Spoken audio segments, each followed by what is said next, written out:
Procedo a presentar a John Magdalena, nuestro próximo ponente del día de hoy.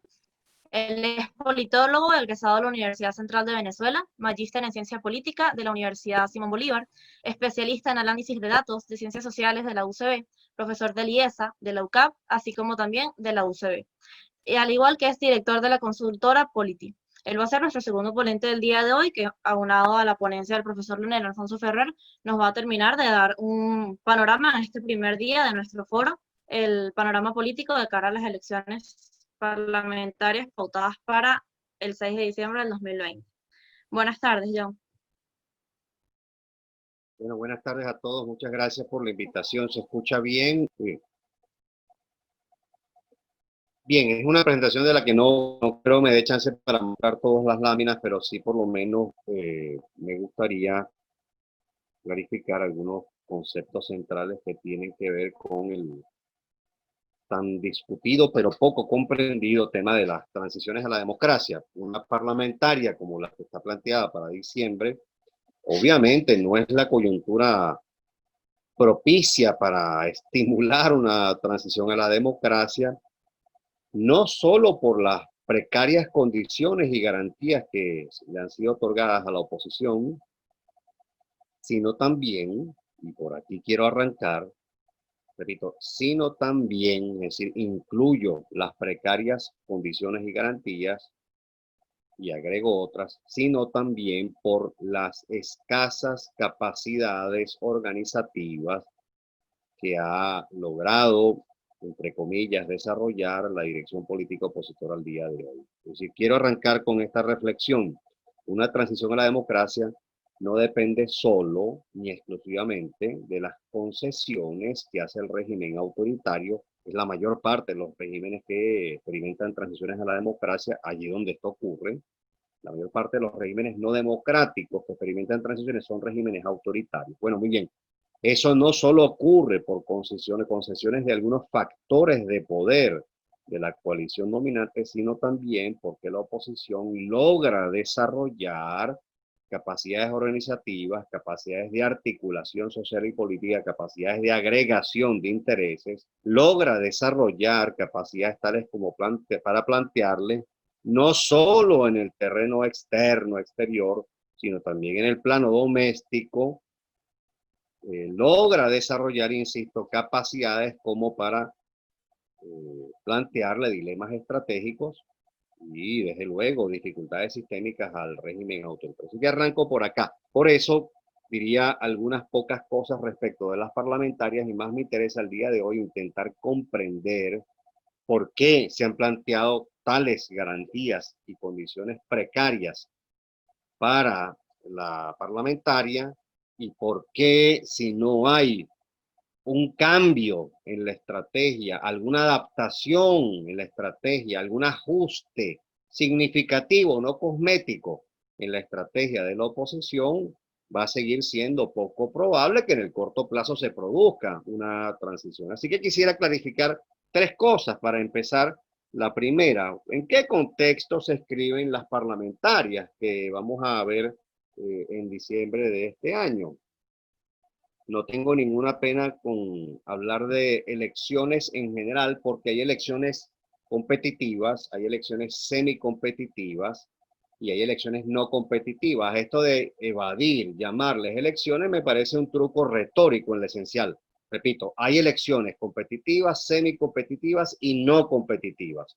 Y en regímenes autoritarios se producen elecciones o semicompetitivas en el mejor de los casos o no competitivas. Y esas elecciones permiten la selección de algunas autoridades. Ciertamente en elecciones no competitivas no se goza del principio de legitimación popular característico de las democracias, pero ese ritual electoral contribuye, así sea malamente, que es el caso, contribuye, por lo menos de cara a algunas audiencias, específicamente de cara a los factores de poder de la coalición dominante, contribuye a intentar darle, repito, malamente, un barniz de legitimación a ese régimen. Ya veremos luego que hay modalidades de legitimación por parte de los regímenes autoritarios.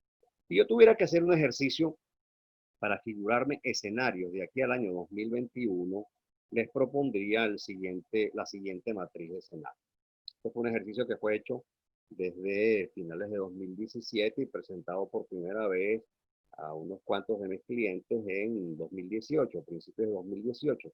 Y cuando uno hace escenarios, uno intenta buscar las fuerzas motrices, es decir, variables o factores que empujan los acontecimientos en determinada dirección, que tienen, digamos, mayor capacidad de influencia sobre una red causal en la que participan, en la que convergen otros factores y otras variables. Y me parece que todavía lo sigo pensando, que dos de los factores que pueden llegar a ejercer más influencia en lo sucesivo sobre el caso venezolano son, por un lado, cuál es la orientación de política económica predominante entre los principales decisores, sea cuales sean esos decisores, cambien o no los decisores, su orientación de política económica nos puede ofrecer mejores o peores perspectivas de recuperación, y también pueden abrir o mantener cerradas válvulas para una transición a la democracia, y el nivel de cohesión y articulación estratégica de la coalición dominante. Me parece que esta es una variable muy importante porque en buena parte, diría que 83 de los 102 casos que hemos examinado en Venezuela, eh, casos de transiciones exitosas, es decir, de episodios exitosos de transición, 83 de los 102 casos que hemos examinado fueron transiciones en las cuales operó alguna modalidad de fractura de la coalición dominante. Repito, alguna modalidad de fractura de la coalición dominante. Así que de la convergencia de los valores posibles entre estos factores, eh, surgen estos cuatro escenarios que nos planteamos ya desde finales del año 2017 y que, repito, presentamos por primera vez en enero de 2018. Si se mantiene una orientación de política económica en la cual en lo esencial, continúa el modelo estatista con apenas algunas reformas tímidas, diría que tácticas, y al mismo tiempo se mantiene un alto nivel de cohesión en la coalición dominante, es decir, entre los factores de poder que le dan respaldo al régimen autoritario, bueno, tendríamos eso que he llamado, digamos, didácticamente más bien como socialismo reloaded, es decir, la continuidad del viejo modelo que sabemos que se instala a partir del año 2007, después de la reelección presidencial, que supuso, por un lado, unas 3 olas consecutivas de estatización, pero a la postre, un control cada vez más severo sobre libertades económicas y, desde luego, la capacidad para tomar decisiones en ese ámbito, que se caracteriza también por violaciones a los derechos de propiedad, un modelo que se caracteriza por la búsqueda de una planificación estatal de la actividad económica, al margen de cuán ineficiente esto termine siendo a la postre, caracterizado también por unas crecientes restricciones de garantías propiamente constitucionales respecto de lo económico, para no hablar de lo político y social, en lo que también, en efecto, se producen violaciones severas. Así que ahí hay un primer escenario intentando dibujar la realidad desde aquella fecha. Un segundo escenario factible, en mi opinión, los escenarios no están pensados para lo deseado o lo temido, sino para lo factible, es decir, son futuros posibles a la postre. Si los escenarios no son pronósticos, los escenarios son exactamente la alternativa a un pronóstico. Cuando usted hace escenarios es porque no sabe a ciencia cierta lo que va a pasar. Así que me da mucha risa cuando se dice asígnele probabilidad de ocurrencia al escenario. Bueno, si le asigno una probabilidad de ocurrencia, deja de resultar incertidumbre en la materia que yo estoy considerando. Así que el segundo escenario es el que llamo socialismo reformista, que sería la resultante de una apertura y diría que liberalización gradual, muy incrementalista, diría en estricto sentido técnico, en el sentido de Charles Lindblom, el incrementalismo de Lindblom, aunque en ese escenario, como ustedes verán claramente, el nivel de cohesión de la coalición dominante sigue siendo elevado. Un tercer escenario que llamo transición desde dentro, que sería la resultante de una fractura de la coalición dominante, y en materia de política económica, una orientación que en lo esencial continúa dejando al Estado como el gran actor en materia de no solo fijación de reglas de juego, sino el gran actor en lo económico, es decir, como operador, como empresario inclusive, en una circunstancia cada vez más precaria, lo sabemos, pero queda como un actor fundamental del proceso económico. Y en cuarto término, pensábamos desde aquella fecha, en un escenario en el que sería más factible aproximarse a una transición a la democracia si y solo si se producen simultáneamente estas dos condiciones, una fractura de la coalición dominante y una orientación de política económica que se dirige hacia la liberalización económica, así sea gradual, así sea una desregulación primero, para que se produzca una restitución progresiva, gradual de garantía. Bueno, muy bien. Desde esa fecha, desde finales de 2017, vengo sosteniendo la tesis de que es poco probable que Venezuela permanezca en el escenario de socialismo reloaded. Es muy probable, en mi opinión, que se deslice, lo decía desde aquella fecha, que se deslizara, que el país se deslizara en la dirección de algunos de los escenarios, particularmente dos de ellos, cuya factibilidad me parece un poco mayor. ¿Por qué tengo esta idea desde esa fecha?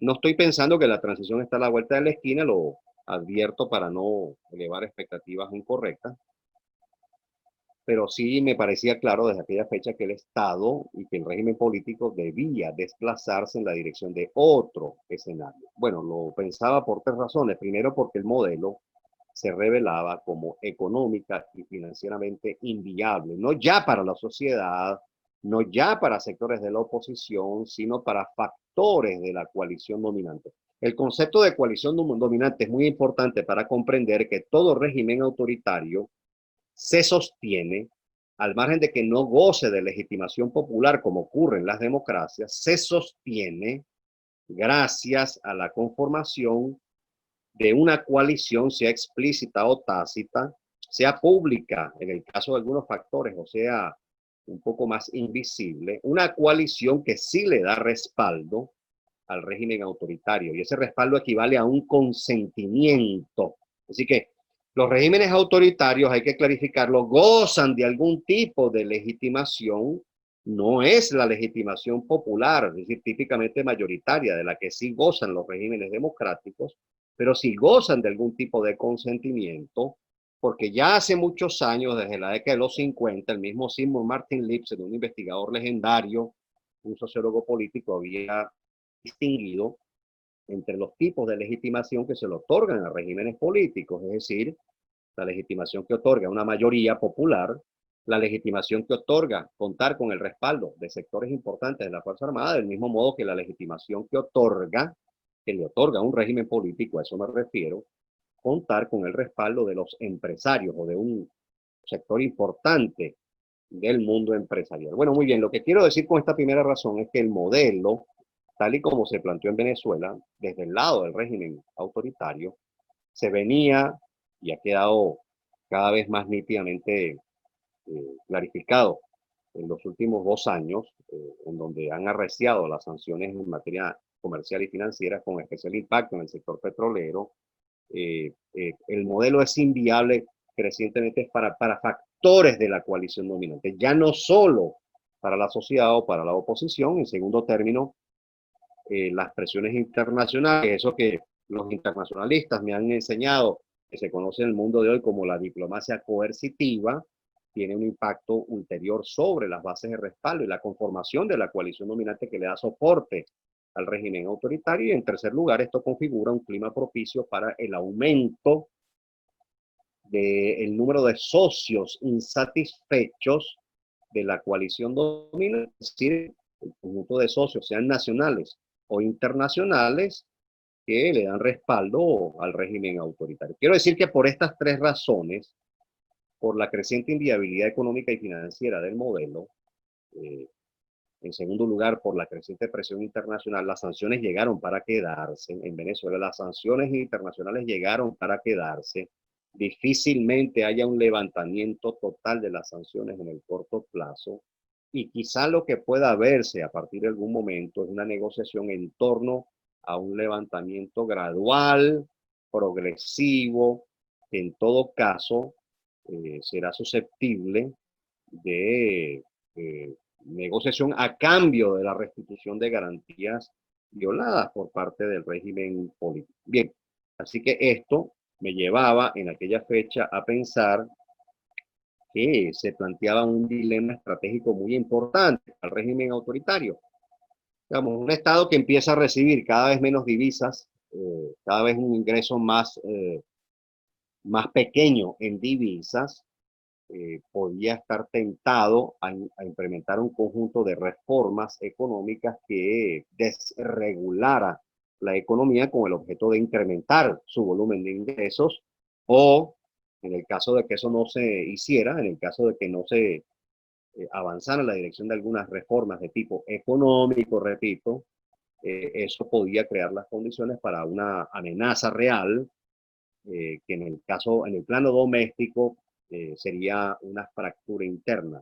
No hay mayor costo para un régimen autoritario que el de una fractura interna que amenace con o una reforma profunda o con una sustitución de algunos actores, o peor aún, con una negociación que pueda dar lugar al inicio de una transición, a la restitución de garantías violadas. Así que me parecía que el debate desde aquella fecha podía estar planteado los términos de cuál de estos dos escenarios se podían llegar a producir en Venezuela. Bueno, muy bien, este es el marco, y con esto empiezo a mostrar algunas láminas finales.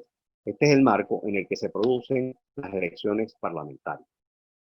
¿Por qué el régimen político ha planteado unas condiciones tan negativas para la oposición? Primero, porque la oposición aún no está en capacidad de elevarle los costos suficientemente en el plano doméstico al régimen autoritario. La estrategia opositora que arrancó en el año 2019, en lo esencial se apoyó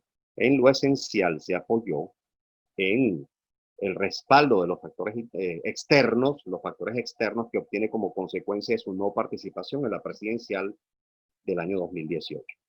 Ahora, el problema de esta estrategia, y con esto muestro una lámina que lo ilustra con mucha claridad, el problema de esta estrategia que se apoya en lo esencial en factores externos es que la mayor parte de las transiciones a la democracia, la gran mayoría de las transiciones a la democracia, por lo menos las que hemos estudiado un equipo de investigadores en Venezuela, procede gracias a variables domésticas. Frente a ustedes tienen una lámina en la cual se resume eh, la variable detonante, y hay una clasificación, se clasifican los casos, repito, estos 102 casos, se clasifican conforme a la variable que detona el inicio del proceso de transición. No es el proceso en su conjunto, ciertamente, pero sí es el proceso desde que arranca, es decir, la restitución de garantías. Y ustedes verán que en la lámina aparecen distribuidos los 102 casos en tres grandes modalidades, lo que se conoce como la quiebra o el colapso del régimen autoritario, que en lo esencial es un pronunciamiento militar. Luego verán en la margen derecha los casos en los cuales la liberación externa, es decir, la transición que se inicia por intermedio de una intervención militar extranjera, tuvieron lugar, son 19 casos, pues los casos de quiebra o colapso fueron 23, y verán en el medio los casos en los cuales la negociación jugó un rol muy importante. Están 60 casos, hemos descubierto hasta la fecha. Verá cosas aparentemente insólitas, como el hecho de que Panamá, en efecto, está en la columna de la liberación externa, no tiene nada de insólito. Todo el mundo sabe que la transición a la democracia en Panamá tuvo lugar gracias a una intervención norteamericana. Se discute si la expresión invasión es correcta, porque ya los norteamericanos estaban en suelo panameño con motivo de las obras del canal de Panamá, y de hecho ya había algunas bases bases militares norteamericanas en territorio panameño, pero verá casos mucho más desconocidos para el común de la gente, como el de Paraguay, porque todo el mundo sabe que en el 89 Stroessner, la dictadura más longeva de América Latina, es desalojado del poder por intermedio de un golpe de Estado, pero eso no es lo que produce el inicio de la transición a la democracia en Paraguay, sino un conjunto de negociaciones que empiezan a tener lugar primero antes del golpe. El golpe se lo da el general Andrés Rodríguez, quien por cierto era su hombre de confianza hasta esa fecha, del mismo modo como pasó con Pinochet, que era su hombre de confianza porque había atajado dos intentos de golpe de Estado que pretendían desalojar del poder a Allende, y al final el golpe se lo termina dando el propio Pinochet, o similar a cómo ocurrió en tantos otros casos en donde los supuestos hombres de confianza terminan desalojando el poder a mandatarios. Bueno, muy bien, lo que quiero ilustrar es que si usted suma los casos en los cuales se produjo alguna modalidad de fractura, un golpe de Estado o un pronunciamiento militar es una modalidad de fractura, pero no es la única modalidad en que se expresa una fractura interna de la coalición dominante. Que un ala moderada o reformista o pragmática, como usted mejor le quiera llamar, inicie una negociación con sectores de la oposición o con otros factores, a veces están involucrados militares, a veces están involucrados factores externos, además de la oposición, en las negociaciones, que esta ala, vamos, entre comillas reformista, entre comillas pragmática, entre comillas moderada, inicie negociaciones para la ulterior restitución de garantías, habla de una modalidad adicional de fractura de la coalición dominante porque representa una ruptura respecto a la línea estratégica decidida por el régimen autoritario. Así que esta lámina confirma varias cosas. Primero, hay varios detonantes de transiciones a la democracia.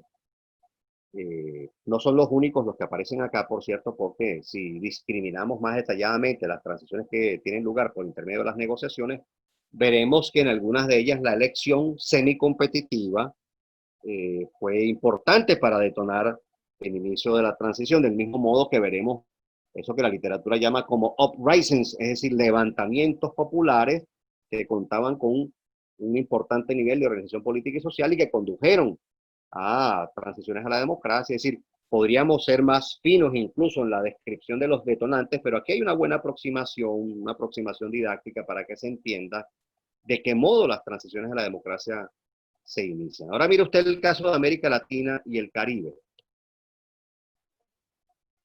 De los 102 casos que hemos examinado, 23 corresponden a América Latina y el Caribe.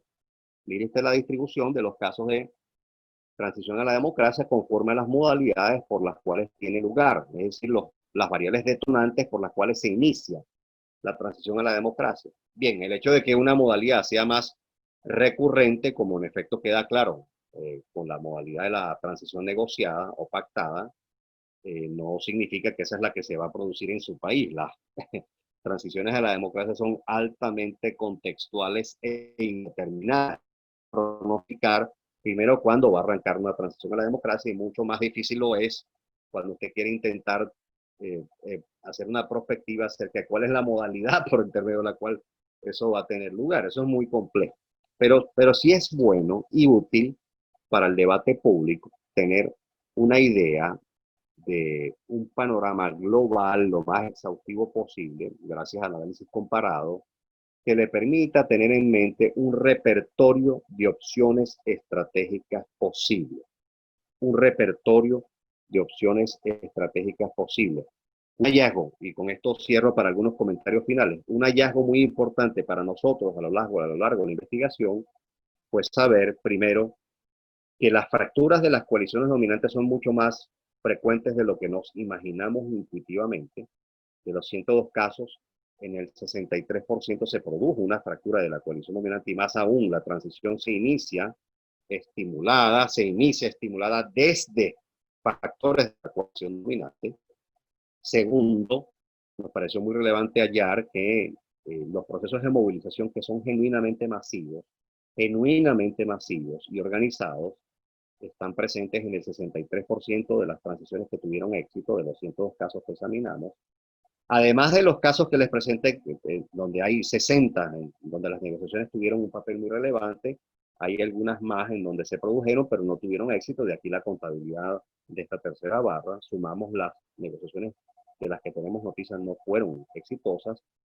Sabemos, por ejemplo, que la variable económica juega un papel importante y sabemos que en algunos casos las elecciones se utilizan como detonante para iniciar una transición a la democracia. Claro está, esto demanda un conjunto de condiciones previas que yo no veo en este momento planteadas. Es decir, una elección es lícito que se utilice como un instrumento para socavar la legitimación del régimen autoritario dentro de la coalición dominante, que es la legitimación que importa socavar en un régimen autoritario.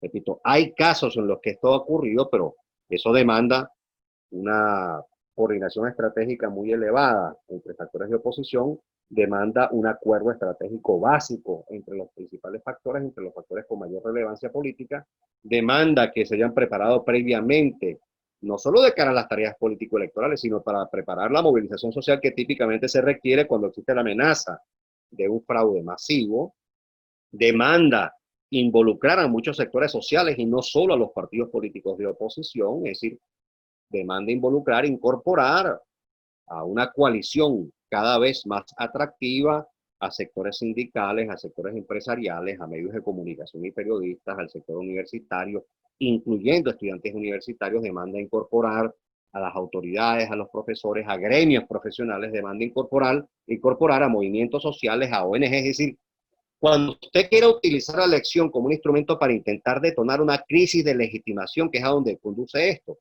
cuando se utiliza bien, cuando intenta utilizar ese instrumento, obviamente usted tiene que haberse organizado muy bien en el plano social y en el plano propiamente político electoral. En América Latina, vean ustedes la siguiente lámina, en América Latina estas variables tienen especial importancia. En América Latina, en el 74%, América Latina y el Caribe, obviamente me refiero, en América Latina y el Caribe, en el 74% de los casos de transiciones exitosas han tenido lugar negociaciones y se han tramitado por la vía de las negociaciones.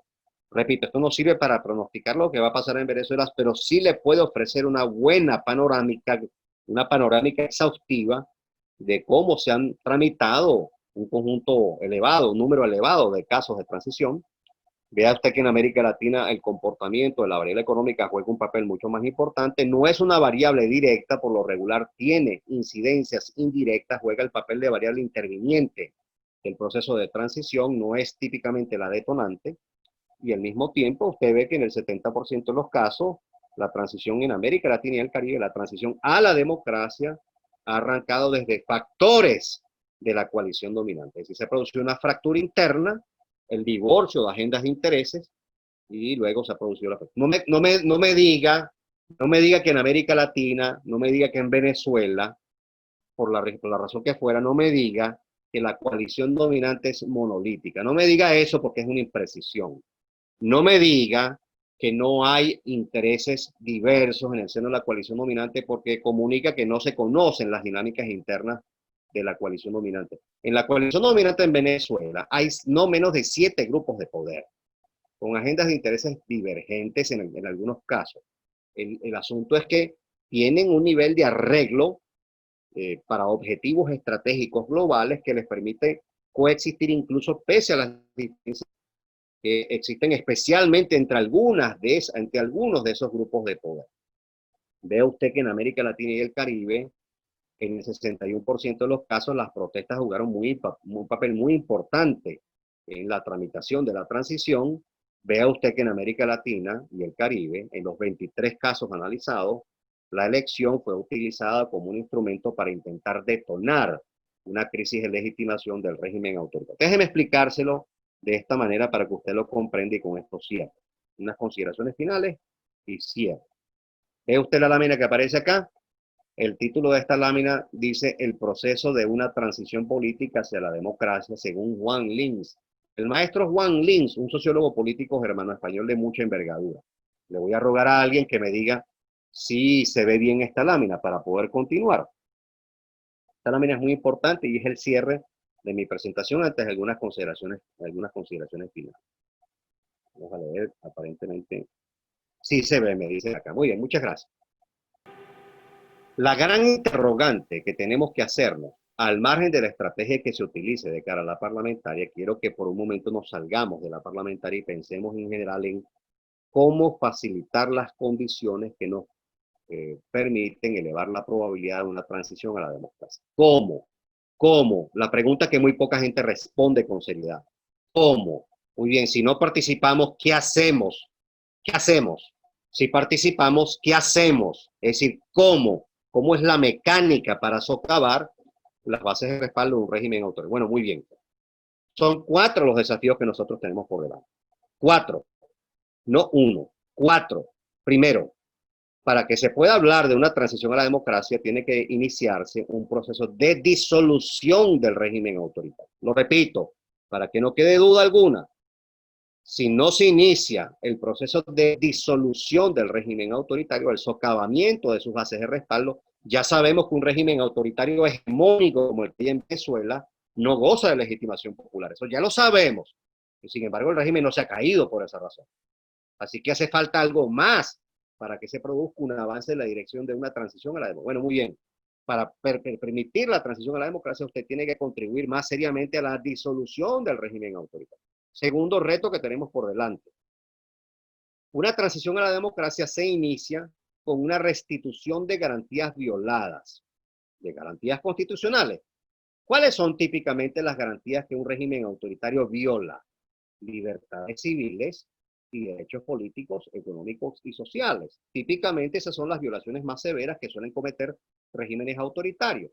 Así que nuestro segundo desafío es que se inicie una trayectoria en la cual se restituyan las garantías. Ese es el inicio de la transición, lo que se conoce como la liberalización política. Liberalización política, restitución de garantías violadas. Tercer desafío que tenemos por delante. Tercero, la democratización. Es decir, una transición no arranca de inmediato y cae en la democratización. Este es un mito que no nos permite trazar una estrategia asertiva. Porque se piensa que la transición es un solo tiro, una bala de plata con la cual usted simultáneamente disuelve el régimen autoritario, restituye garantías violadas y llega a celebrar elecciones libres y competitivas. Pues no, mis queridos amigos, esto no opera de esta manera. Esto no opera de esta manera. Usted quiere fusionar tres fases en una, pues me temo que eso no es factible. Piense primero en la disolución del régimen autoritario como precondición esencial. Y el cuarto desafío, decía que el tercero es la democratización propiamente, es decir, instalación o reinstalación de garantías y procedimientos democráticos, que no es solo la celebración de elecciones libres y competitivas. Para que eso tenga lugar, tiene que haber sido restituido antes, así sea parcialmente el Estado de Derecho, que es la primera fase de la transición. Tiene que producirse una circunstancia en la cual la opinión pública se forme libremente. Tiene que haber un contexto de libre formación de las preferencias electorales, es decir, tiene que haber sido restituido el debate público sin mayores restricciones e interferencias estatales. Es decir, que detrás de las elecciones hay un gran telón de fondo que hay que resolver de cara a una democratización. Tercer objetivo. Y el cuarto objetivo es mejorar las perspectivas desde el inicio de la transición para que se pueda consolidar ulteriormente ese régimen político. Así que nosotros tenemos enfrente 4 objetivos estratégicos. 4. En el debate público cotidiano nos hablan como si se tratara de una estrategia que de golpe, ¿sí?, lo digo en sentido metafórico, resuelve el problema como si se tratara de una sola etapa. Bueno, muy bien. Yo les quiero hablar de la primera etapa. Porque es que la parlamentaria no va a contribuir al inicio de una transición ni participando, ni no participando, porque no se entiende el conjunto de procesos que se requieren para ello. Y Juan Linz lo describe muy bien. ¿Cómo puede socavarse las bases de respaldo? ¿Cómo pueden socavarse las bases de respaldo de un régimen autoritario? Fabricando, creando una o varias crisis de legitimidad severas. Una o varias crisis de legitimidad severas. Legitimidad del régimen autoritario, ¿entre quiénes?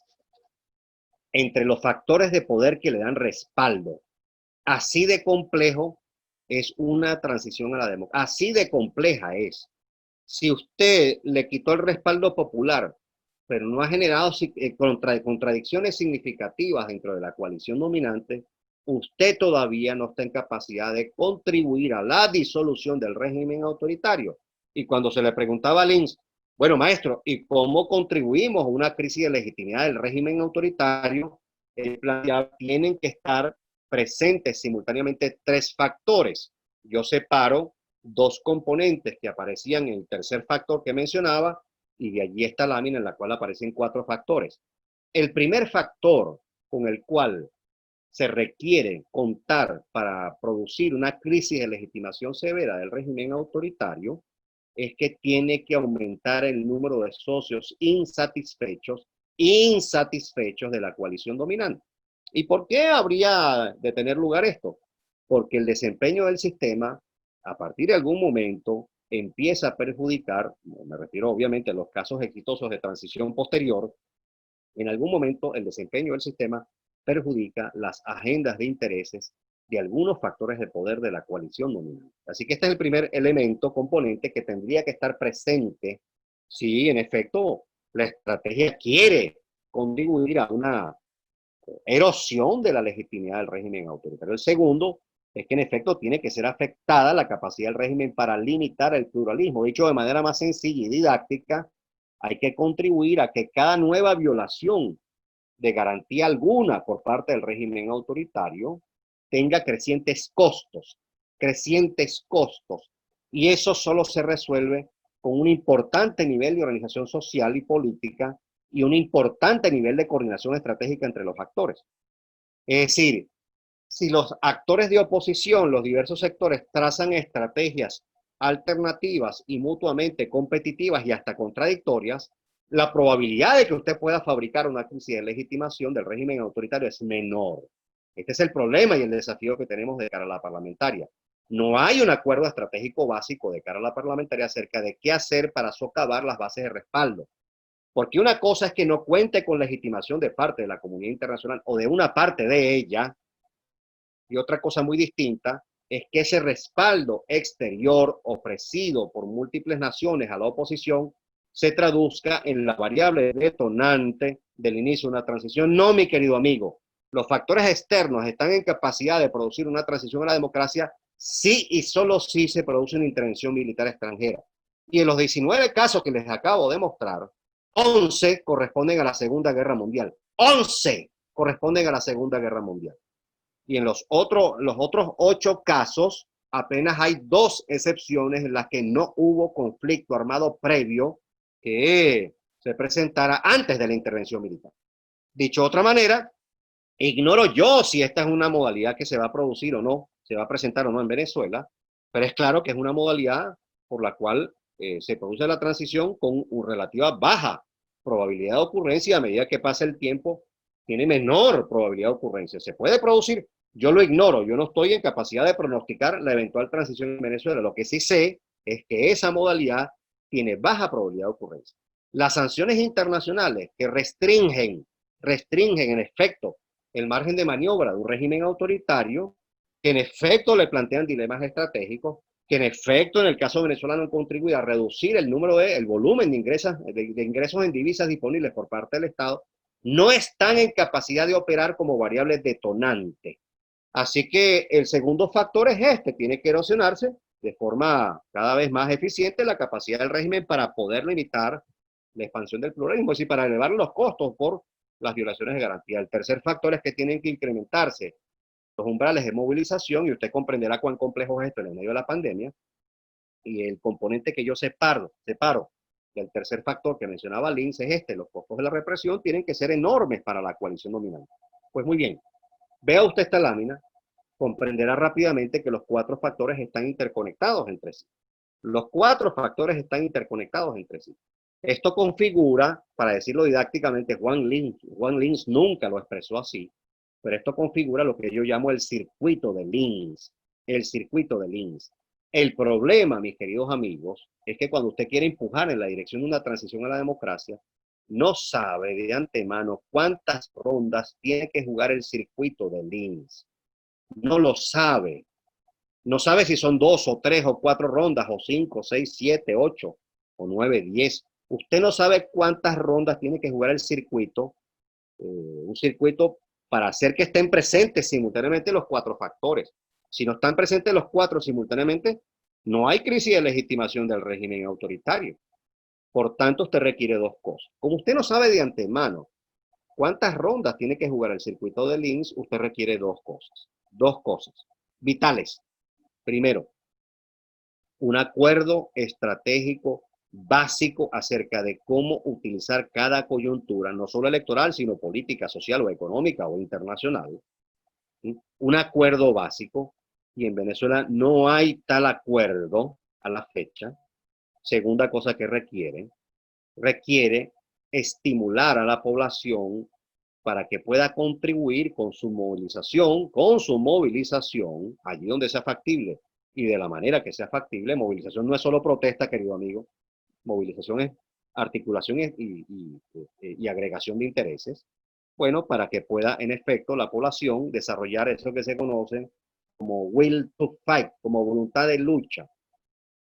Y me temo que la estrategia que está en marcha de parte de la dirección política que conocemos como la oficial, es decir, la dirección política opositora formal, no está procurando ninguna de las dos. Yo puedo comprender que en algún momento, no solo porque no estén dadas las condiciones, sino porque usted no ha terminado de desarrollar capacidades organizativas, yo puedo comprender que en algún momento se decida no participar. ¿Cómo no?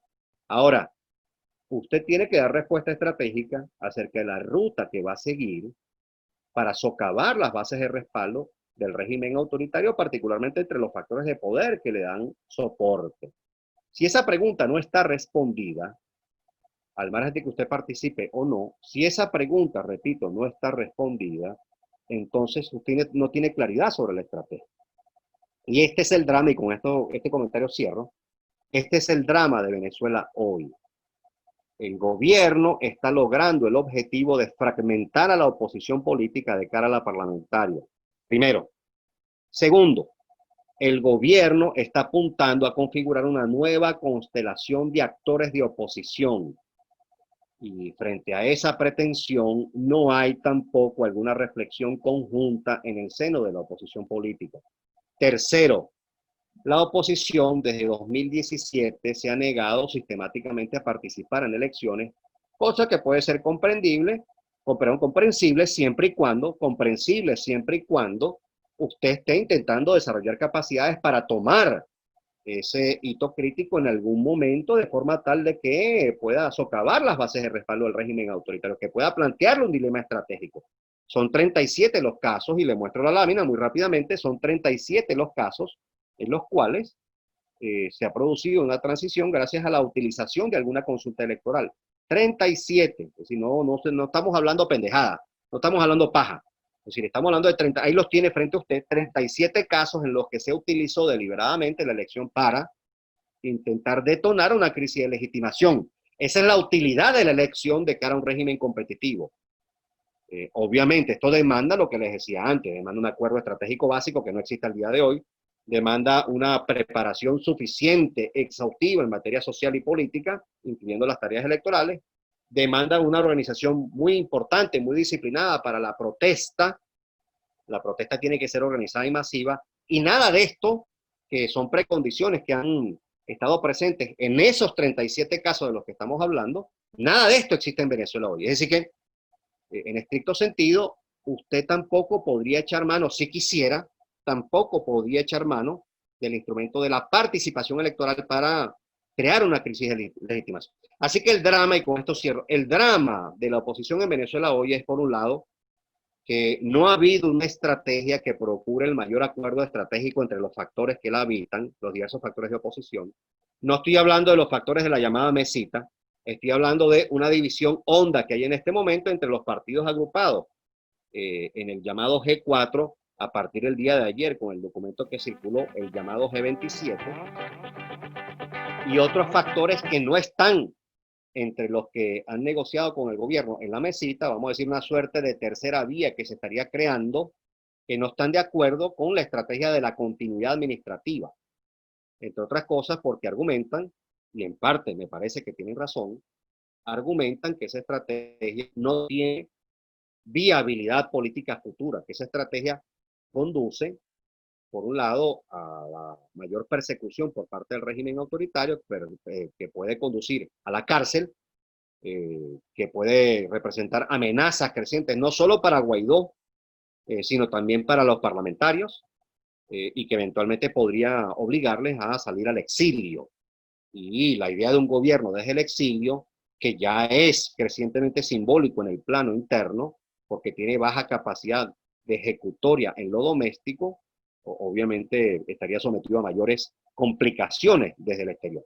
Así que nuestro drama es en este momento que nos estamos debatiendo entre una oposición que en efecto parece haber sido cooptada por el gobierno, otra oposición, la dirección que conocemos como oficial, la dirección política opositora que conocemos como oficial, que plantea una ruta estratégica, primero, poco clara, pero segundo, cuya viabilidad política puede ser cuestionada con cierta frialdad analítica, y un tercer sector aparentemente emergente que no termina de expresarse públicamente con nitidez, que intentaría reevaluar el escenario e intentar plantear unas condiciones no electorales, sino políticas de cara al futuro diferentes. Así que yo quiero cerrar con esta última reflexión y con esto me callo. El problema de cara a una coyuntura electoral, no solo de cara a la parlamentaria, sino el problema que venimos arrastrando de 2017, es que no hay un consenso estratégico básico en el seno de la oposición acerca de qué hacer en cada coyuntura electoral que plantea el régimen autoritario. Usted no puede esperar, estando en un régimen autoritario hegemónico, no puede esperar una elección libre y competitiva. Eso es una antinomia, eso no ocurre. Eso no ocurre. En un régimen autoritario hegemónico, a lo sumo, en el mejor de los casos, usted puede tener una elección semi-competitiva. Así que yo puedo entender, usted se puede pasear por la opción de participar o no participar. Yo puedo comprender ambas cosas. Ambas son opciones estratégicas. El punto de fondo es que en algún momento tiene que responder.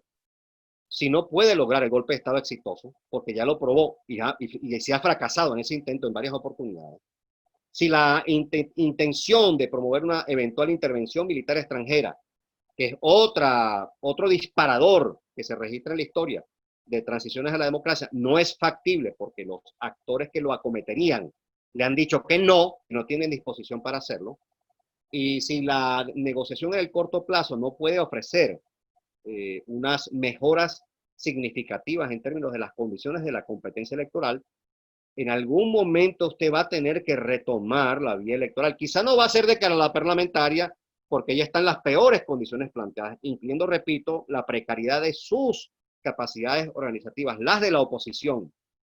Pero en algún momento, sea después de las parlamentarias, en algún momento tendrá que evaluar si va a tomar ese camino por una razón esencial.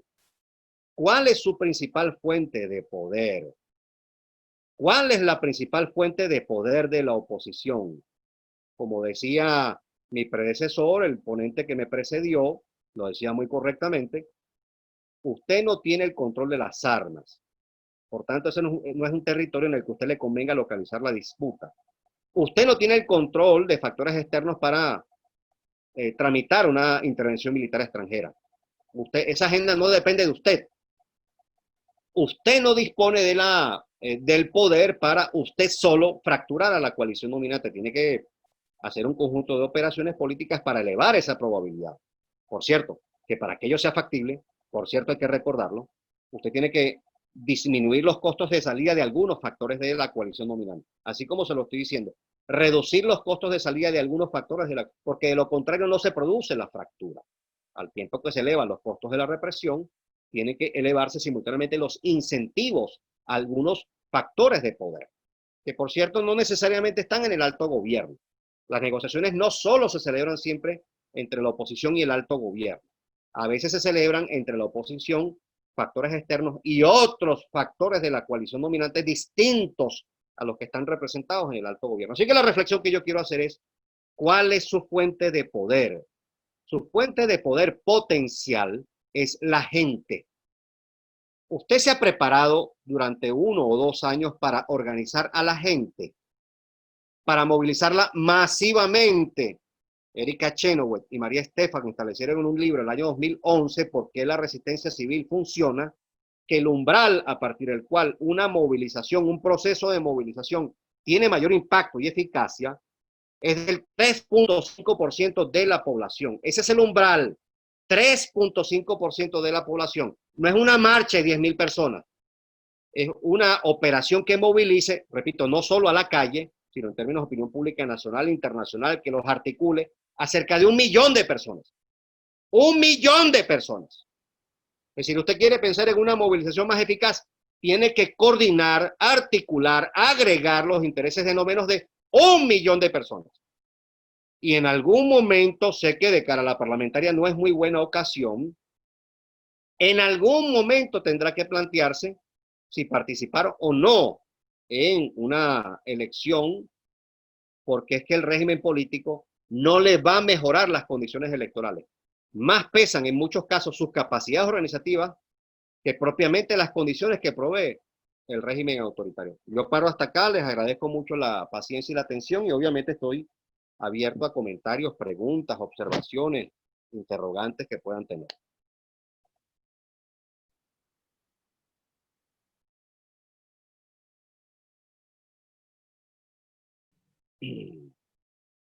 Ok, en primer lugar, le extendemos nuestros agradecimientos, profesor, por su completa ponencia, así como por su disposición a seguir contribuyendo con nuestra formación y también permitirnos esclarecer cada vez más cuál es ese panorama que enfrentamos a las elecciones que han sido pautadas para diciembre de este año.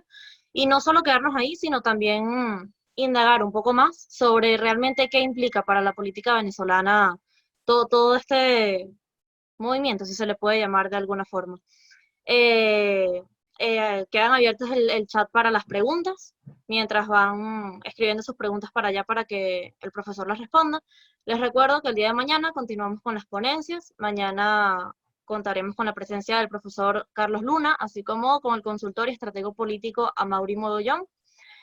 Les recuerdo de igual forma que este foro es de 3 días.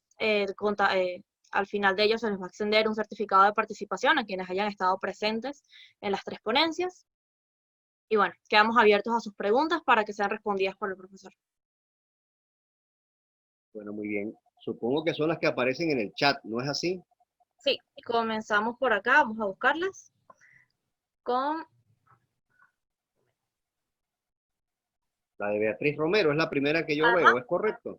exactamente. Buenas Bueno, tardes, Beatriz profesor. Romero dice, buenas tardes, ¿cree usted que una estrategia de deslegitimación de estas elecciones parlamentarias entra dentro de una ruta para la ruptura interna del gobierno o es parecido a lo que ocurrió en 2018?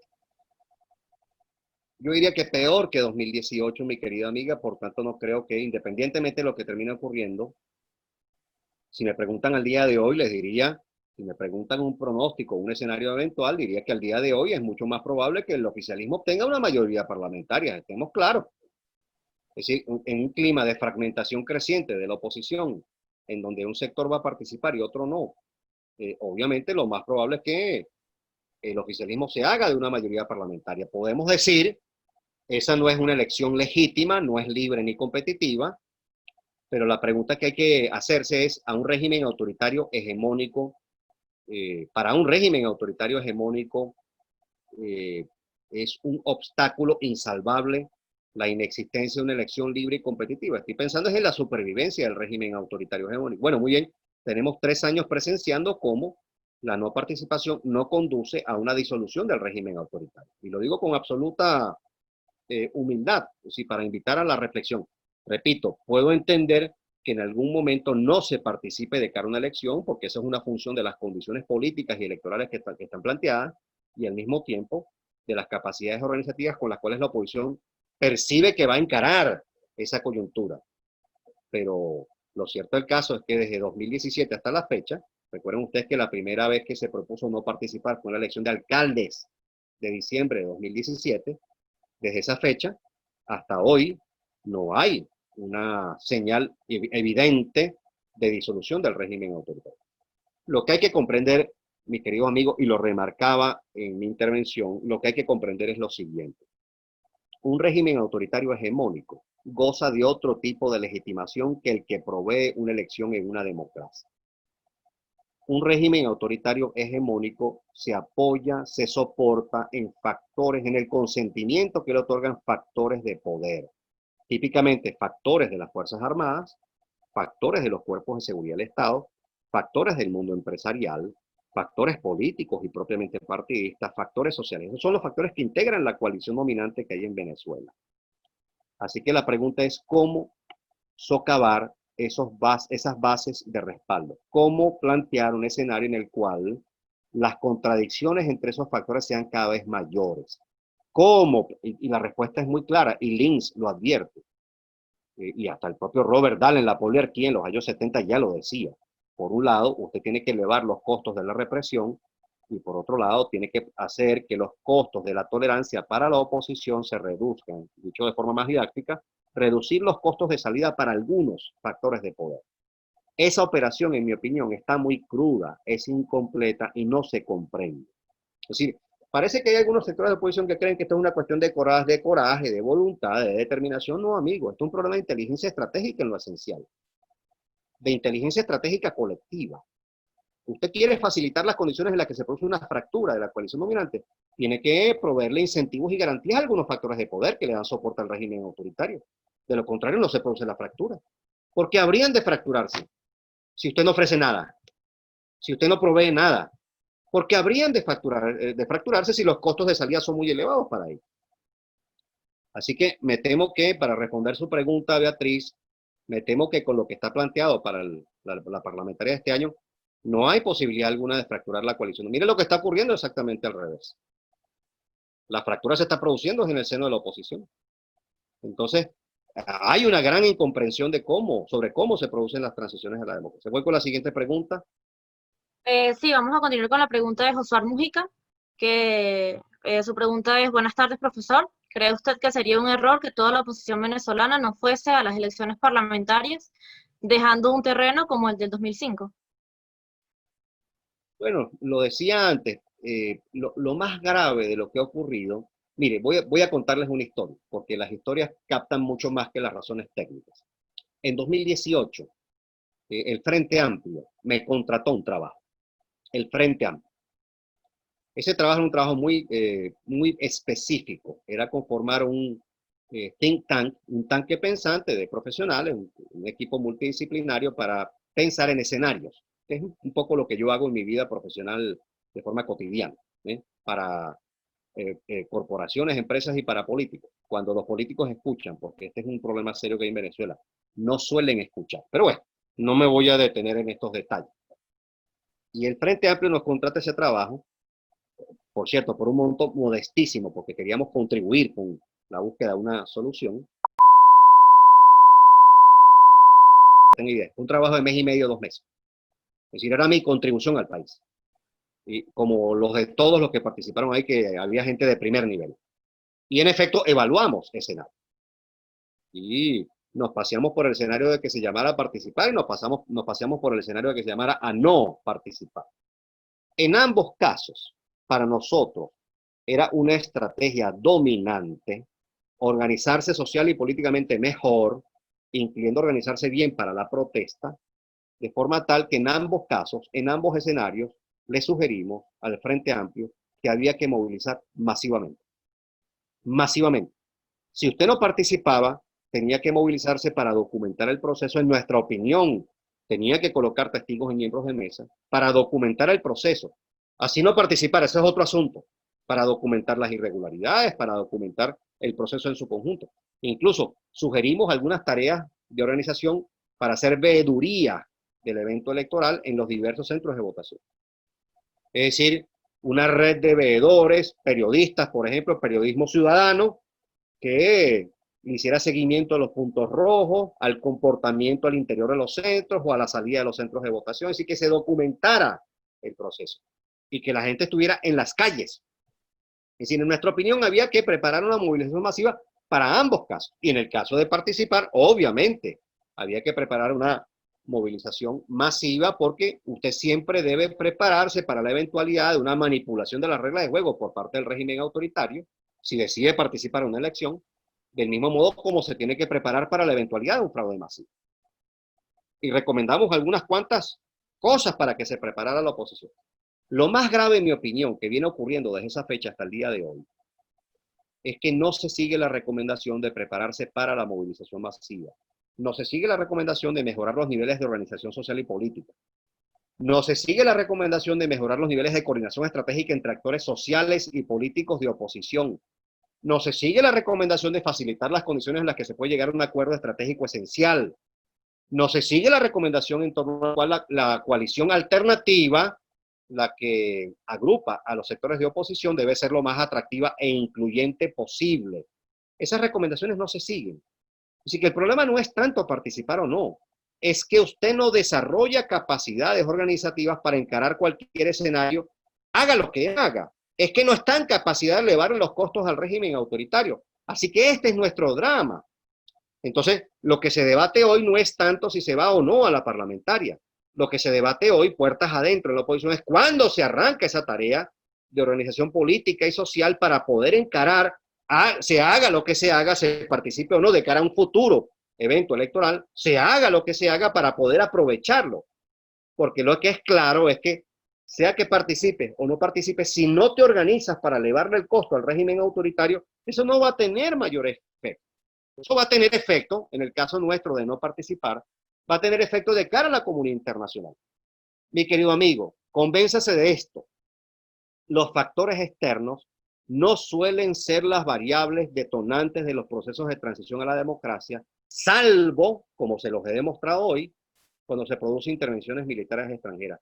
Y cuando usted me pregunta por mi juicio de valor respecto de esa modalidad de transición, le digo que tiene muchos costos políticos, sociales, económicos, internacionales. Tiene muchos costos. Entonces yo contestaría esta pregunta de esta manera. No sé si se capta bien. Nuestro problema es mayor, de mucha mayor envergadura que el de participar o no. Nuestro problema es que no estamos preparados para sacarle provecho a cualesquiera de estos dos cursos de acción. Ok, para finalizar, vamos con la pregunta de Luis Molina. Si hablamos de una autoridad hegemónica, ¿cuál es el punto de poder más amplio e importante? Y si se logra desestabilizar, ¿causaría un mayor daño a ese régimen? Esa es una bella pregunta. En un autoritarismo hegemónico, autoridad hegemónica es otra cosa. Un autoritarismo hegemónico es un régimen, es decir, un sistema político dominado por poderes militares o extranjeros, por jerarquías económicas o religiosas. Es un régimen en el cual, en efecto, hay restricciones severas de garantías de libertades civiles, de derechos políticos. Un régimen autoritario hegemónico es un régimen en el que no hay elecciones libres y competitivas. Las elecciones excluyen deliberadamente a factores de la oposición que representen una amenaza real para el poder. En un régimen autoritario hegemónico, los poderes públicos frecuentemente violan garantías. En un régimen autoritario hegemónico hay restricciones incluso para el ejercicio de derechos y hay hasta exclusiones y segregaciones de tipo étnico, de tipo regional, de tipo religioso, además de las políticas económicas y sociales. Es decir, un autoritarismo hegemónico es una cosa dura, ¿sí?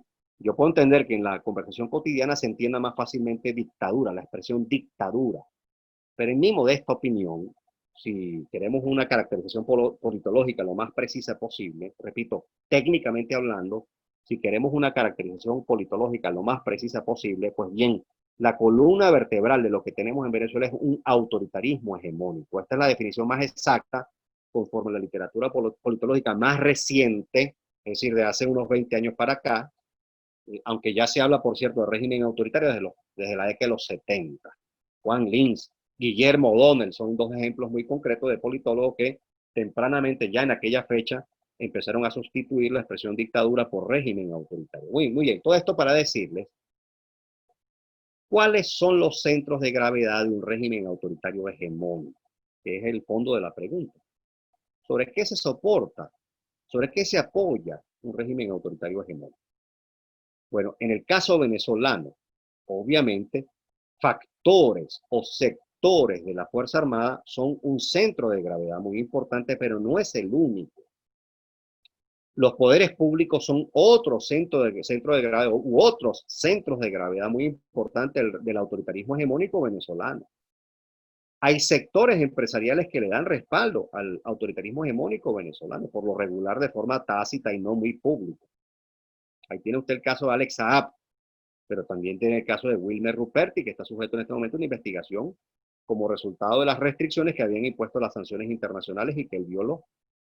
Es decir, también hay factores políticos y sociales que dan respaldo al régimen autoritario. Obviamente, en el caso venezolano, sectores de las Fuerzas Armadas, subrayo sectores, no es correcto decir que toda la Fuerza Armada respalda al régimen autoritario, no es correcto. Recuerde usted que dentro de un régimen autoritario, adentro también hay rehenes. Adentro también hay rehenes. Gente que no puede hablar y no puede operar, no se puede articular con otro, entre otras cosas, porque los costos son muy elevados. Los costos de una traición política frente a un régimen autoritario hegemónico son muy altos. Los costos de ser descubierto en una circunstancia en donde la inteligencia cubana también opera, la inteligencia militar policial, son muy elevados. Así que es incorrecto decir toda la Fuerza Armada respalda al régimen autoritario. Pero es claro que allí hay unos sectores que le dan respaldo explícito público que obviamente contribuye en gran medida a que el régimen se sostenga. Parte de nuestro problema es que no hemos sabido trabajar a estos factores.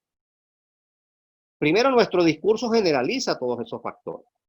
No se dice frecuentemente, esto es una narcodictadura terrorista, genocida, etcétera, etcétera. Bueno, si vamos a ser serios con la caracterización, entonces, ¿qué es lo que tenemos enfrente en sentido politológico? Yo no puedo hacer caracterizaciones criminológicas, yo no soy criminólogo.